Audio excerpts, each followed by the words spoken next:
লাশ উদ্ধারে গিয়ে পুলিশ সদস্য দেখলে নিহত তারই ছেলে, অর্থাৎ পুলিশের গাড়ি যে চালায় যে গাড়ি চালক ভাই, সে জানতেন না যে তারই সন্তানের লাশ তার গাড়ি করে আনতে হবে। কি নির্মম নির্মম সত্য।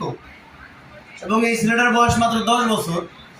সে সাইকেল চালা যাচ্ছিলেন, পিছর থেকে একজন মানে ট্রাক, সিমেন্ট বোঝাই ট্রাক পিছর থেকে আঘাত করলেন, ঘটনাস্থলে মারা গেলেন। তো এই সত্য আমাদের কাছে কতটা ভয়াবহ। লাশ উদ্ধারে গিয়ে পুলিশ সদস্য দেখলেন নিহত তারই ছেলে। কিশোরগঞ্জের ঘটনা। এটা আসলে খুবই মর্মান্তিক, খুব কষ্টদায়ক। আমরা সড়কে কাজ করি, সড়ক নিয়ে কাজ করি, রোড সাইন, ট্রাফিক আইন, ড্রাইভিং শিখাই।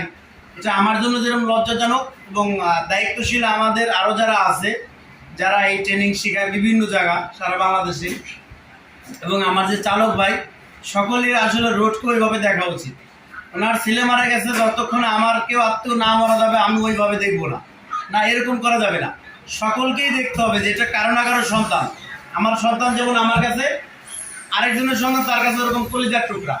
তাই আসুন মাথা ঠান্ডা রেখে ধৈর্য সহকারে গাড়ি চালায়। সড়ক দরকার আমাদের নিরাপদ। ধন্যবাদ। আজকে বন্ধু।